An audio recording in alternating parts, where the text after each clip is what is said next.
नमस्कार, 99 न्यूज देख रहे हैं आप। आपके साथ मैं हूं वैद्य रितिका गौतम। बुलेटिन की करेंगे शुरुआत, लेकिन एक नजर आज की सुर्खियों पर।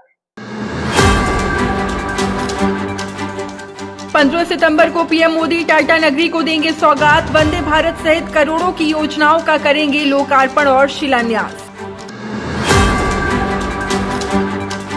उत्पाद सिपाही दौड़ में एक और अभ्यर्थी की मौत। बाबूलाल ने हेमंत सरकार पर बोला हमला। सरकार पर अभ्यर्थियों को मारने का लगाया आरोप।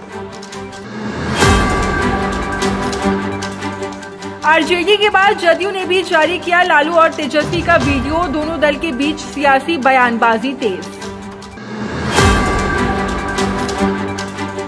अयोध्या राम मंदिर को उड़ाने की धमकी देने वाले के तार बिहार से जुड़े। भागलपुर से गिरफ्तार हुआ मकसूद अंसारी। और राजधानी रांची में करम पर्व की धूम। आदिवासी परिधान में दिखी आदिवासी महिलाएं। राज्यपाल और सीएम ने दी बधाई।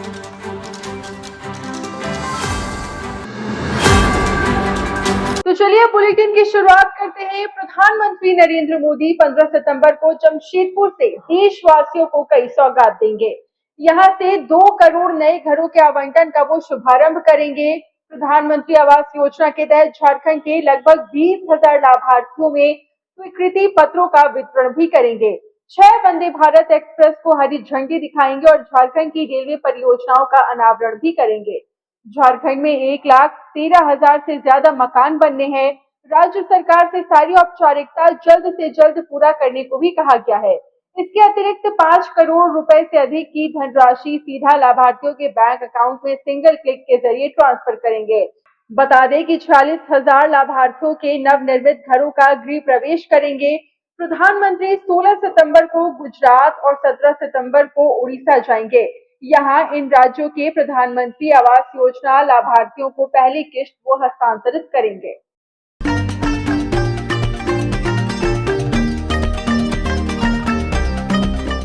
देश के प्रधानमंत्री नरेंद्र मोदी रविवार 15 सितंबर को जमशेदपुर आगमन होना है, जिसकी तैयारी में आपको दिखा दें कि किस तरह से जो है कि तैयारी चल रही है। जमशेदपुर की पुलिस जो है, जमशेदपुर की पुलिस, राज्य की पुलिस, एसपीजी कमांडो या सीआरपीएफ, जीआरपीएफ जो भी है, रेल पुलिस, सारी जो पुलिस जो है, पुलिस महकमा जो है कि पूरा ये लगा हुआ है। आपको ये जगह बता दें कि ये बिष्टुपुर का इलाका है। अब बिष्टुपुर का इलाका आपको दिखा दें, इस तरफ जो है कि गोपाल मैदान है, जहाँ प्रधानमंत्री सभा करेंगे। आपको एक चीज़ और दिखा दें कि यहाँ से टाटा पटना ब्रह्मपुर वंदे भारत जो है ट्रेनों का प्रधानमंत्री जो है कि कल जो है कि झंडा दिखाकर उसको उद्घाटन करेंगे, झंडा दिखाएंगे, जमशेदपुर से रवाना करेंगे। आपको दिखा दें कि प्रधानमंत्री के आगमन को लेकर लगातार जो है जमशेदपुर में पोस्टर वार चल रहा है। बीजेपी के जितने भी नेता हैं सारे लोग जो है कि पोस्टर में दिखाई दे रहे हैं। वो जमशेदपुर के लोकप्रिय सांसद हो, बाबूलाल मरांडी हो, अमर बाबरी हो या कुलवंत सिंह बंटी जो पूर्व में जिला अध्यक्ष रहे हैं। उसके बाद नीरज सिंह जो भाजपा के जो है कि भाजपा के जो नेता है मानगो पश्चिम से। ये जो है इलाका है, आपको दिखा दें कि जहाँ ट्रैफिक व्यवस्था जो है कि पुलिस जो है जिस तरह से जो है कि किस तरह है कि पूरे अपने स्तर से जो है कि पूरा प्रयास कर रही है। प्रधानमंत्री की सुरक्षा को लेकर जो तैयारियां चल रही है, सारी तैयारियां जो है किसी प्रकार की चूक ना हो, उसको देखते हुए जो है कि पूरा पुलिस प्रशासन, जिला प्रशासन, राज्य के जो हैं पुलिस अधिकारी, सारे लोग जो है कि लगे हुए हैं।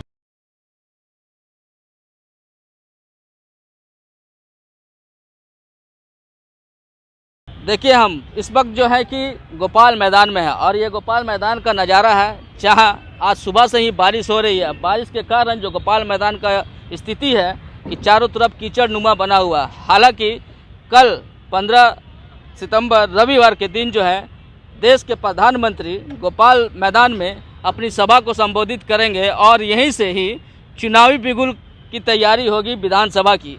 हालांकि गोपाल मैदान में प्रधानमंत्री जो है 5वीं बार आ चुके हैं और गोपाल मैदान में 3 बार अपनी सभा को संबोधित कर चुके हैं, जहां प्रधानमंत्री टाटा नगर रेलवे स्टेशन में वंदे भारत ट्रेन को हरी झंडी दिखाकर टाटा नगर स्टेशन से बिष्टुपुर गोपाल मैदान में आएंगे रोड शो करते हुए और गोपाल मैदान में भारतीय जनता पार्टी और जमशेदपुर की जनता, झारखंड की जो जनता है, उनको विधानसभा चुनाव के टिप्स देंगे। विधानसभा में भाजपा किस तरह से अपनी सरकार बना सके, उसकी तैयारी को लेकर जो है कि गोपाल मैदान में भारतीय जनता पार्टी प्लस प्रधानमंत्री नरेंद्र मोदी जी का सभा होने वाला है, जहां इस मैदान पर कल जो है कि प्रधानमंत्री सभा को संबोधित करेंगे।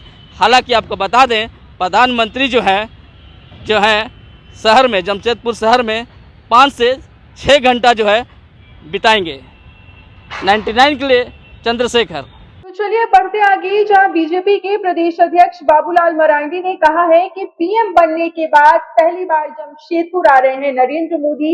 इसे लेकर बीजेपी नेताओं में उत्साह है। जमशेदपुर में वंदे भारत ट्रेन की सौगात देंगे, साथ ही जमशेदपुर में रोड शो भी करेंगे और इसके बाद प्रधानमंत्री नरेंद्र मोदी नेताओं के साथ मंथन भी करेंगे। गोपाल मैदान तक करीब करीब 1 किलोमीटर होता है, यहाँ तक रोड शो होना है और गोपाल मैदान में फिर जनता को संबोधित करेंगे। हम आप सब लोगों से निवेदन जरूर करेंगे,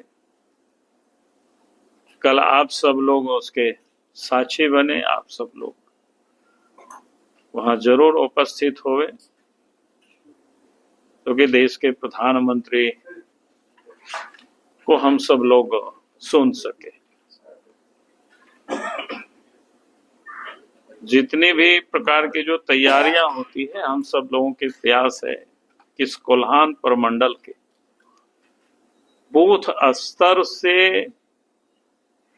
हमारे कार्यकर्ता और समर्थक उस कार्यक्रम में लोग शामिल हो, उसकी पूरी तैयारी कर ली गई है। कल हम भी खुद चाईबासा गए थे और चाईबासा जिला का जो 5 विधानसभा क्षेत्र है, उसकी हमने खुद बैठक, एक समीक्षा की थी। इधर स्वास्थ्य मंत्री बन्ना गुप्ता ने कहा है कि झारखंड भगवान बिरसा मुंडा की धरती है, शहीद निर्मल महतो की धरती है। ऐसी पावन धरती में पीएम नरेंद्र मोदी आ रहे हैं, उनका स्वागत है। साथ ही उन्होंने मोदी से जीएसटी का बकाया पैसा की मांग भी की है। आने वाले हैं, किस तरह से देख रहे हैं? ये अच्छी बात है, स्वागत है। ये भगवान बिरसा की धरती है, शहीद निर्मल महतो की शहादत की धरती है, स्वागत है। बहुत अच्छी बात है, लेकिन हमारा 1,36,000 करोड़ रुपया जो रॉयल्टी का पैसा पड़ा है वो दे दे, कम से कम गरीब झारखंड के लिए भला होगा। क्या मानता है, किस तरह का संकेत है प्रधानमंत्री का कि विधानसभा भी होने वाला है? अरे कोई संकेत नहीं है, ये झारखंड जो है ये प्रयोगशाला नहीं है कि यहाँ प्रयोग किया जाएगा। झारखंड सीधे साधे सरल लोगों का झारखंड है। बढ़ते आगे, जदयू विधायक सरयू राय ने भी मोदी के आगमन को लेकर खुशी जताई है और कहा है कि पीएम बनने के बाद मोदी पहली बार झारखंड आ रहे हैं। यहाँ वो करोड़ों की योजनाओं का शिलान्यास और लोकार्पण भी करेंगे। इसे लेकर जमशेदपुर वासियों में खुशी की लहर है। प्रधानमंत्री का आना जमशेदपुर के लिए और झारखंड के लिए बहुत बड़ी बात है। प्रधानमंत्री ने यहाँ की योजनाओं के लिए समय दिया है, इसका मतलब है कि वे इस राज्य को महत्व दे रहे हैं। जितनी परियोजनाओं की घोषणा वे करेंगे, उसका लाभ यहाँ की जनता को भी मिलेगा और राज्य को भी मिलेगा। अब राज्य की सरकार उन योजनाओं को किस तरह से क्रियान्वित करती है, ये उसके ऊपर निर्भर है। प्रधानमंत्री की अधिकांश घोषणाओं का क्रियान्वयन राज्य की सरकार ही करती है और राज्य की सरकार की मशीनरी सुस्त है कि तेज है, कितना लागू कर पाएगी, यही देखना बाकी है। उनका आना जमशेदपुर के लिए और झारखंड के लिए सौभाग्य की बात है। आप मिलने जाएंगे उनसे? एक प्रोग्राम है रेलवे का जिसमें मुझे भी आमंत्रित किया है, उस प्रोग्राम में जाऊंगा, वहीं भेंट नमस्कार प्रणाम होगा। इसके अलावा कोई ऐसी बात नहीं है जो मुझसे उनसे अलग से करनी है। जब कोई बात अलग से नहीं करनी है तो फिर मिलने के लिए प्रयत्न करने का भी कोई अर्थ नहीं है। विधानसभा चुनाव है, क्या उम्मीद है कि प्रधानमंत्री के आने से कुछ नया होगा या फिर जो पुरानी? अब देखिए, चुनाव में तो जनता की मानसिकता झलकती है ना। प्रधानमंत्री आएंगे, एक संदेश जाएगा, जनता उसको सही स्पिरिट में ग्रहण करेगी तो इनका असर होगा। नहीं करेगी तो असर नहीं होगा। प्रधानमंत्री तो एक दिन आकर चले जाएंगे, और उनके जो लोग यहाँ पर हैं वे क्या करते हैं इसके बाद। नहीं तो मोदी नाम केवलम से तो काम नहीं चलता है ना। ये जो उत्साह बढ़ाते हैं, उस उत्साह में उनके जो सहयोगी कार्यकर्ता हैं, पदाधिकारी हैं, ये सक्रिय होकर उसी भावना से काम करेंगे तो जरूर इसका नतीजा बेहतर आएगा। बुलेटिन में बढ़ते आगे, उत्पाद सिपाही बहाली शारीरिक दक्षता की परीक्षा में अभ्यर्थियों की मौत का सिलसिला अब तक खत्म नहीं हुआ है। एक बार फिर से रांची के रिम्स में एडमिट अभ्यर्थी की मौत हो गई है। मृतक अभ्यर्थी मुरामुल्ला सूर्या जमशेदपुर के बर्मा माइंस का रहने वाला था। मिली जानकारी के अनुसार रांची के रिम्स अस्पताल में इलाज के दौरान उसकी मौत शनिवार सुबह ही हो गई। इधर उत्पाद सिपाही दौड़ में आज एक बार फिर से अभ्यर्थी की मौत हो गई है। इसे लेकर सियासी बयानबाजी भी तेज हो गई है। इधर जेएमएम के प्रवक्ता डॉक्टर तनुज खत्री ने उत्पाद सिपाही की दौड़ में अभ्यर्थी की मौत पर चिंता जताई है और कहा है कि बीजेपी नेताओं के पास अब कोई काम नहीं बचा है, इसलिए वो इस तरह की राजनीति कर रहे हैं। तपरी में बच्चों की दौड़ करा रहे हैं। भाई, इस प्रकार की जब किसी भी विभाग में बहालियां होती है तो बहुत पहले उन लोगों को नोटिस दे दिया जाता है या उनको एडमिट कार्ड कि भाई अमुक तारीख को दौड़ होगी। कम से कम 2-3 महीना का तो समय मिलनी ही चाहिए ताकि बच्चे प्रैक्टिस कर सके, लेकिन उन्होंने ये काम भी नहीं किया। दूसरा, जिस मंथ में वो दौड़ करा रहे हैं वो भादों का, इस मंथ में इतना गर्मी रहता है, हम और आप खड़े भी होंगे 1 घंटा तो परेशानी होगी। तीसरा, जहां जहां जो बच्चों की हमने उनके परिवारों में भी जाकर के मिले थे और कुछ लड़के लोग भी हमसे मिले थे, हमने पूछा कि यार ऐसा क्यों हो रहा है, तो लोगों ने बताया कि सर एक एक केंद्र में इतनी बड़ी संख्या में बच्चों को बुला रखे हैं और लाइन में 12 बजे रात को लगते हैं और दूसरे दिन 10-12 बजे उनका नंबर आता है। यानी कहने का अर्थ है कि रात भर वो व्यक्ति जागते हैं और रात भर जब कोई जागेंगे तो उसका बीपी तो हाई होगा ही, और उसके बाद 1 घंटा में 10 किलोमीटर की दौड़ लगाना। ये पता नहीं कि कौन सा, शायद हम जो पता कर रहे थे कि सेना में भी शायद इतनी दौड़ नहीं होती है, बहाली में भी, जितना ये इन्होंने उत्पाद विभाग में। तो ये नौकरी नहीं दे रहे हैं, जॉब नहीं दे रहे हैं, बल्कि एक प्रकार से मौत दे रहे हैं उन लोगों को। हमने बार बार कहा कि हेमंत सोरेन जी से कि भाई आप कम से कम थोड़ा दिन स्थगित कर लीजिए और इसके बाद फिर शुरू करिएगा लंबी से। कोई जरूरत नहीं है, अगर आप कहेंगे तो इलेक्शन कमीशन को हम लोग कहेंगे कि चुनाव में भी इसको वार्ड कर दे और बहाल करे, लेकिन बच्चों के भविष्य के साथ तो खिलवाड़ मत करो। बिल्कुल नए बच्चे, शादी ब्याह भी नहीं हुआ और ऐसे बच्चे लोग मर रहे हैं। हम 2-3 घरों में गए थे और लोगों के दर्द को मैंने देखा है, तो इसलिए मैं कह सकता हूं कि ये जुल्म कर रहे हैं बच्चों के साथ। देखिए, भारतीय जनता पार्टी विपक्ष की भूमिका में जरूर है, लेकिन युवाओं को जब जब नौकरी देने की बात होती है तो भारतीय जनता पार्टी चुप हो जाती है। लेकिन किसी की भी अगर मौत होती है वो दुखद घटना है, लेकिन भाजपा के पास आज कोई मुद्दा नहीं। वो मौत पर राजनीति करते हैं। वो ये तो नहीं बताते हैं कि कैसे कोरोना के समय में वैक्सीन लगी और कैसे नौजवान लोग आज जो है किसी को हार्ट अटैक हो जा रहा है, किसी को कुछ हो जा रहा है। आपने अनप्लैंड लॉकडाउन किया, अनप्लैंड वैक्सीनेशन किया, हम सब ने वो वैक्सीन लगवाई। हम तो सब डर के साए में जीते। युवाओं से भी मेरी अपील है, क्योंकि मैं खुद एक युवा छात्र रहा हूँ, समझना होगा कि क्या हो रहा है, आखिर हम किसके बहकावे पर आ रहे हैं। मुद्दा ये नहीं है, मुद्दा ये है कि भाजपा के पास मौत पर राजनीति करना, लाश पर राजनीति क्यों नहीं चाहते हैं। मणिपुर ये लोग, कोई झारखंड का भाजपा का नेता गया मणिपुर, और इनकी बात छोड़िए, प्रधानमंत्री नहीं जा पा रहे हैं। मणिपुर जल रहा है। देखिए, ये बर्बर और हत्यारी सरकार की, हत्यारी सिस्टम ने एक और अभ्यर्थी की हत्या कर दी। अब आप बताएं, होनहार बेरोजगार लोग, युवा नौकरी की तलाश में निकलते हैं और मौत की आगोश में चले जाते हैं। लेकिन ये निर्दयी निष्ठुर सरकार ने ना तो मृतकों को 1 करोड़ रुपया मुआवजा दिया, ना सरकारी नौकरी दी उनके परिजनों को, और न ही जो अभी 300 से ज्यादा लोग इलाज करा रहे हैं उनके इलाज की समुचित व्यवस्था की। इस बार सरकार ने तो झूठ बोला। बढ़ते हैं आगे, हिंदू आस्था की देवी मां दुर्गा की स्तुति का महापर्व नवरात्र 3 अक्टूबर से शुरू होने जा रहा है। मां दुर्गा के स्वागत के लिए हर तरफ बड़े बड़े आकर्षक पूजा पंडाल बनाए जा रहे हैं। झारखंड की राजधानी रांची में दुर्गा पूजा पंडाल का निर्माण कराया जा रहा था, लेकिन पुलिस प्रशासन ने उसे बनने से रोक दिया। इसे लेकर अब राजनीति भी तेज हो गई है। केंद्रीय रक्षा राज्य मंत्री संजय सेठ ने कहा है कि यहाँ पर किसी भी सूरत में पंडाल बनाया जाएगा, तो वहीं विधायक सीपी सिंह ने कहा है कि ये वही लोग हैं जिन्होंने राम मंदिर का न्योता ठुकराया था, और आज जब रांची में अयोध्या के तर्ज पर भव्य राम मंदिर का पंडाल बनाया जा रहा है तो इन्हें दर्द हो रहा है। पूजा समिति को डरा रही है कि तुम राम मंदिर का प्रारूप क्यों बना रहे हो। स्वाभाविक है, इन्होंने राम के आमंत्रण को ठुकरा दिया था, इन्होंने ही राम को काल्पनिक बताया था। इनके ही घटक दल के लोगों ने कहा था कि सनातनी तो एड्स होते हैं, कोरोना है। स्वाभाविक है इनका राम मंदिर, राम के प्रति जो भाव है, तो यह पूजा है।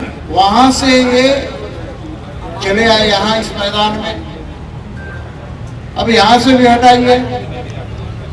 पूजा करने पर रोक लगाने का प्रयास किया जा रहा है और यह सरकार का एक षड्यंत्र है।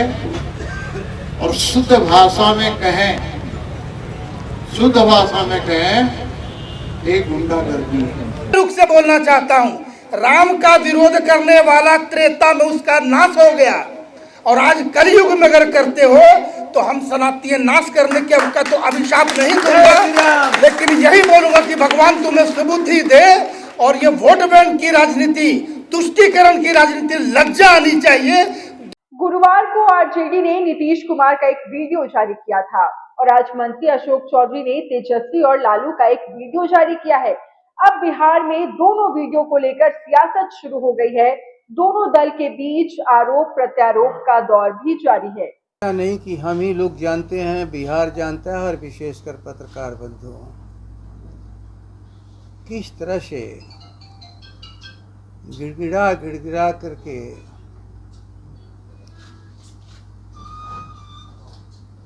राबड़ी जी से, तेजस्वी जी से, राष्ट्रीय अध्यक्ष लालू प्रसाद जी से क्षमा मांग करके राष्ट्रीय जनता दल में आते रहे हैं, जाते रहे हैं, जिनका नाम है नीतीश कुमार। उस वीडियो को देखने से ये लगता है कि माननीय नेता माइक को दोनों हाथ से पकड़े हुए थे। बहुत से लोग माइक को एक हाथ से पकड़ते हैं, बहुत से लोग माइक को दोनों हाथ से पकड़ते हैं, और राबड़ी देवी जी के तरफ उन्होंने वो आग्रह कर रहे थे। आरजेडी के लोगों को आग्रह और गिड़गिड़ाने में शब्द का शायद पर्यायवाची नहीं पता है। इधर बिहार के नेता प्रतिपक्ष तेजस्वी यादव ने कहा है कि दरभंगा और मधुबनी में 4 बार से एनडीए के सांसद हैं। इसके बावजूद आज तक दरभंगा और मधुबनी का विकास नहीं हो सका है। एनडीए नेताओं की कथनी और करनी में बहुत फर्क है। चुनाव में अगर हमारी सरकार बनेगी तो हम दरभंगा और मधुबनी के लिए बेहतर काम करेंगे। 20 साल से दरभंगा में आज बैठे हैं, तो लगातार जो है डबल इंजन की सरकार है। केंद्र में उनकी, राज्य में उनकी 10 सीटें हैं, यहाँ 9 एनडीए के विधायक हैं। लगातार 15-20 साल से एमपी उनके हैं, केंद्र में, राज्य में उनका सरकार है। फिर भी ये कोई मिथिलांचल के लिए इन लोगों ने कोई काम नहीं किया। हमारी सरकार बनेगी तो मिथिलांचल डेवलपमेंट अथॉरिटी का गठन हम लोग कराएंगे, MDA, ताकि मिथिलांचल के डेवलपमेंट अथॉरिटी जो है मिथिलांचल के विकास के लिए काम करें। हम 17 महीने रहे, लेकिन हमें 4 आरोपी जो है यहाँ देने का काम किया। चैलेंज करते हैं, हम सार्वजनिक कर देंगे जितने रोड पुल पुलिये हमने इन इलाकों में दिया है, उतना ये एनडीए में बैठे हुए जो लोग हैं वो नहीं किए। एयरपोर्ट का क्या हालत है, इतना टिकट महंगा है दरभंगा का, इतने में तो आप दिल्ली से दुबई चले जाइए, इतना महंगा टिकट है। और सिर्फ यही नहीं हमने किया, एम्स के लिए जो है DMCH अपना अस्तित्व ना खोए, उसके डेवलपमेंट के लिए हमने एम्स को जो है अलग जगह पे शोभन हम लोग लेकर के गए।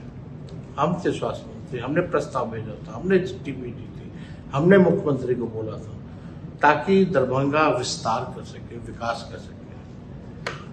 एम्स भी होगा, DMCH भी होगी, तो ये सारा काम हम लोगों ने किया है। लेकिन एक बार सरकार बनेगी तो जरूर मिथिलांचल डेवलपमेंट अथॉरिटी का गठन हम जरूर करेंगे। इधर कांग्रेस विधायक प्रतिमा दास ने सरकार के कार्यों पर सवाल उठाते हुए कहा है कि बिहार में कोई भी जनप्रतिनिधि जनता के वेलफेयर के कामों को करता है, लेकिन जिस तरीके से बिहार में अफसरशाही हावी है, सरकार की वेलफेयर योजनाएं बिहार के जनता तक पहुंच रही है कि नहीं, इसकी जांच भी करनी चाहिए। कार्यक्रम जो चलाए जा रहे हैं समाज की पिछली पंक्ति तक पहुंच रहा है कि नहीं, अफसरशाही उस पर कितना हावी है, इसको मॉनिटरिंग करने की जरूरत है।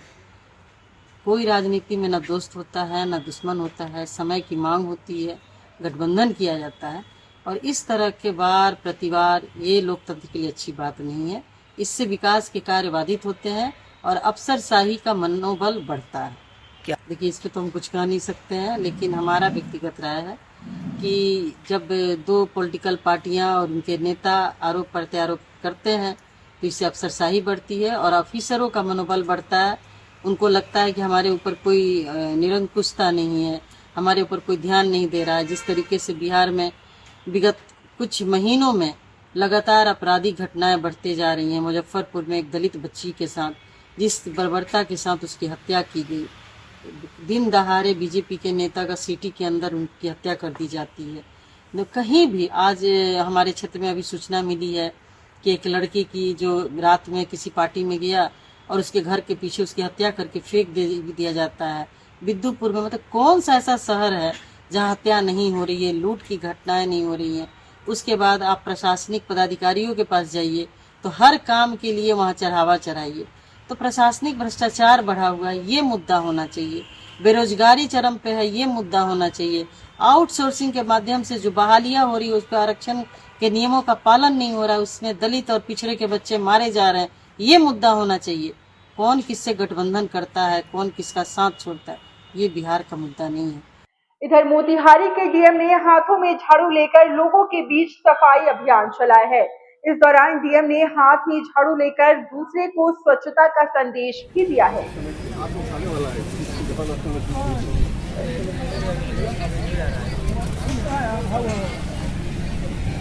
एक और तो झारखंड की सरकार गांव-गांव में पुल, पुलिया और सड़क बनाने की बात कह रही है, तो वहीं दूसरी तरफ आज भी लातेहार के मेढ़ारी गांव के लोग सड़क के अभाव में मरीजों को डोली में बिठाकर इलाज के लिए प्रखंड मुख्यालय पहुंच रहे हैं।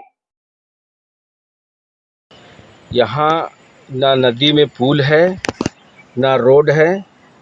जब भी लोग बीमार होते हैं या कोई तरह का दिक्कत होता है तो बरसात के दिन में यहाँ नदी टापू बन जाता है, लोग टापू की तरह रहते हैं। यहाँ पूरे बारिश में लोगों को आवागमन इतना बाधित होता है, ना हम अस्पताल जा सकते हैं, ना बाज़ार जा सकते हैं, या कोई के लिए हम कहीं जा सकते हैं। इस तरह के यहाँ के लोगों के लिए परेशानी है।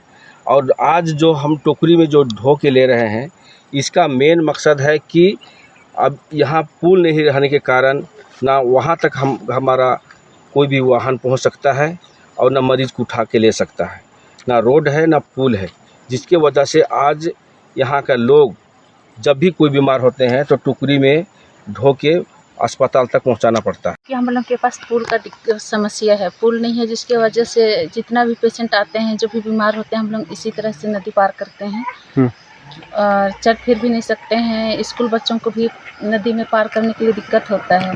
अगर ज़्यादा बारिश हो जाता होगा, बाढ़ आ जाता होगा, तो बच्चे स्कूल आ पाते हैं? जा नहीं पाते हैं। अगर कि पार करने के लिए रहते हैं, अगर उन लोगों को कंधा पर ढोकर पार करना पड़ता है। अगर कंधा पे नहीं ढोते हैं तो बच्चे स्कूल भी नहीं जा पाते हैं। इधर आज तो सुप्रीमो सुदेश महतो ने असम के मुख्यमंत्री हिमंता बिस्वा शर्मा से उनके आवास पर मुलाकात की। इस दौरान सुदेश महतो असम के मुख्यमंत्री के परिवार से भी मिले। सुदेश महतो ने कहा कि पूरे परिवार के साथ उनके निवास पर सुखद मुलाकात हुई।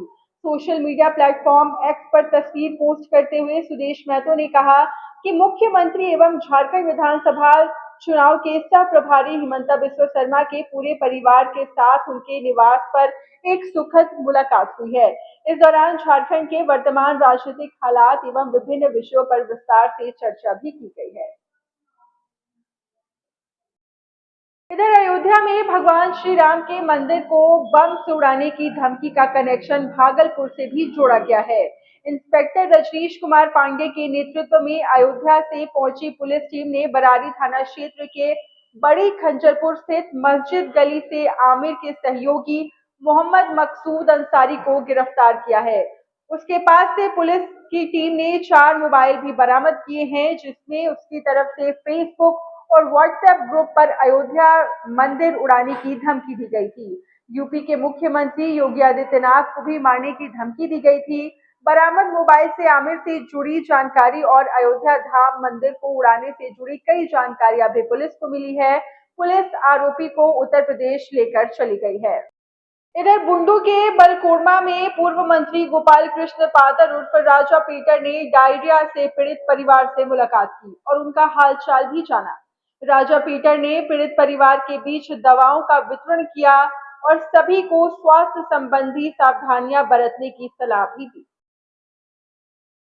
तो मेरे साथ अभी के इस बुलेटिन में बस इतना ही। देश और दुनिया की तमाम बड़ी खबरों से अपडेटेड रहने के लिए आप देखते रहिए 99 न्यूज। मुझे दीजिए इजाजत। नमस्कार।